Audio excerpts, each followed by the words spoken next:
Hi friends, welcome back to another Sims 4 speed build. I'm Austin, and today's video is something that I did not think I would ever do. This is an 8-sim microhome. Yeah, that means it is it is 32 tiles, and it was not something I was planning on doing, but then the day kind of happened and I was playing The Sims and I didn't know what to build, and the idea kind of struck me to at least try to do a microhome, and I knew I wouldn't be able to do it without a lot of clipping, so yeah, that's what I ended up doing.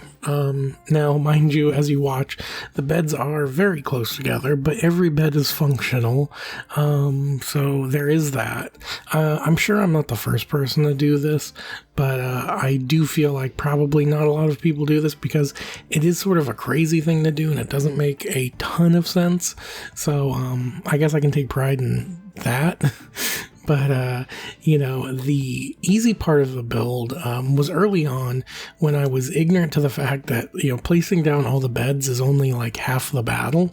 It was like around this point in the build where I'm like, oh, wow, this is pretty easy. And then I realized like there's more to a house than just, beds. And I realized I needed to find somewhere to put the kitchen and the bathroom. Those were the two important things I needed to have, I think, to make this a home. And I was able to add them in, but it was a big struggle at times. But yeah, so unfortunately, this is not the final product. The room does change, as you can see it. Unfortunately, if you are like 99% of most people that play the game and encounter the glitch where your Sims can't slide into like a bed that's pushed against the wall, a double bed, then unfortunately this will only be a 7-sim microhome because one of the there's a double bed that is pushed up against the wall. But I don't know, I've been noticing sometimes that glitch hasn't been happening.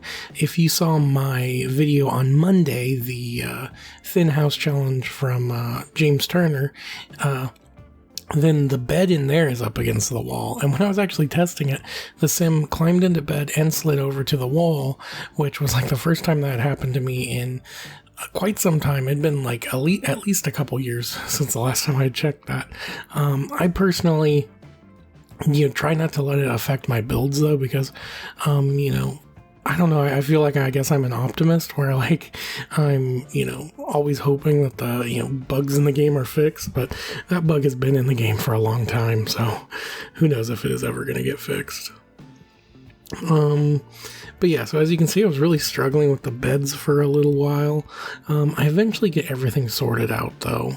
Well, I mean, if I didn't, then there would be no video, but, this was around the time where I started feeling the need to take a break because, I don't know, it was like I was working on this build for, I think at this point, about 30 minutes, and I just couldn't get everything I wanted into the build, and I was starting to panic, I think, in that this was kind of a waste of half an hour, and then I ended up, taking a break, and the second half of the build actually came together a lot easier, I think, because, when I started this build, it was just kind of, to see if it worked, and then it started to work, and then so I put a lot of, hope into making it work, and then unfortunately, I got into some issues with the build, and I ended up needing to take a break, and this is around the time where I do take the break.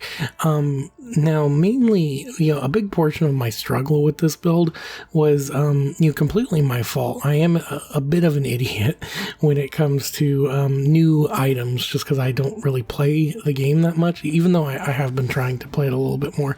But I didn't realize for the longest time that Sims couldn't prepare meals on top of mini fridges. I had thought because you could put like a microwave on there that it sort of functioned like a countertop, and I was completely wrong. I'm pretty sure most of you guys know that by now, but that's why I couldn't finish meals in this house.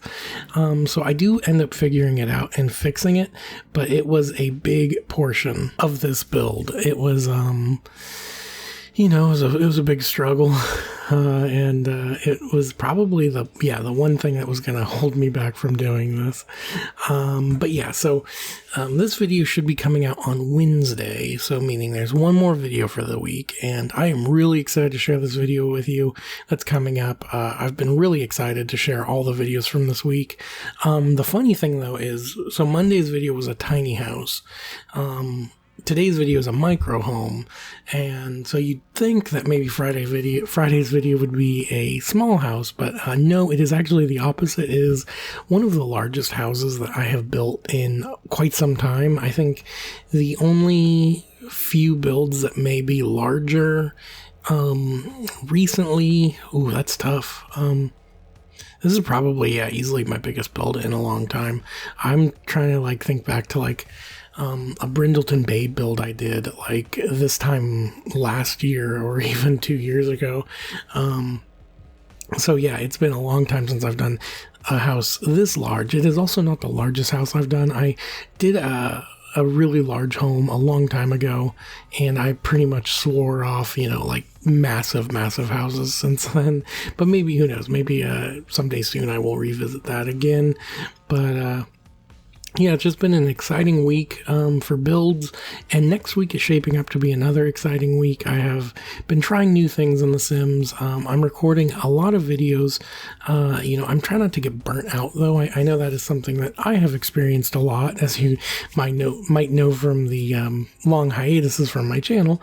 But, I feel like as long as I'm as long as I'm taking breaks when I feel the need, then I'm not getting burnt out on the game. And one thing I'm noticing is that, taking a day or so off every week is pretty nice, and it's not something I used to do all the time.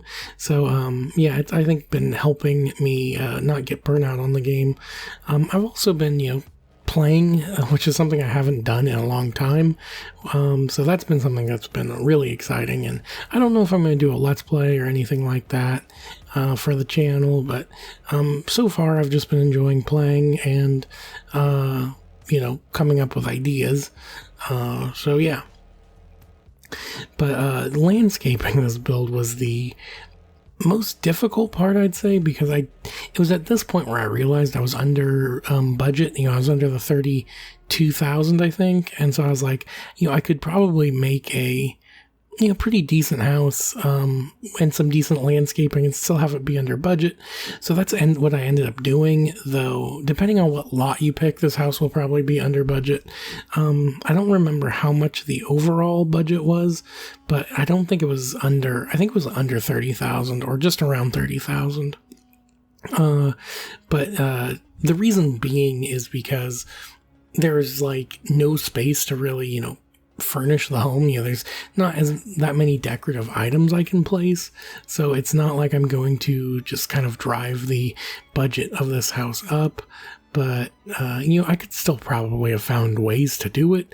But I don't know. I was kind of in a similar position with the tiny house. I ended up doing the opposite and over decorating the house to kind of raise the price up. And here I didn't want to do that because, I don't know, I think this would be a pretty nice starter home, even though I just recently did an 8-sim starter home, and so that makes this house basically useless, or that makes the other house basically useless, because, this is an even smaller starter house that, your Sims can expand from. But also, the other thing is, I don't know if you want to have your Sims living in a house where they're, clipping into every object, but the house does work, so that is one positive.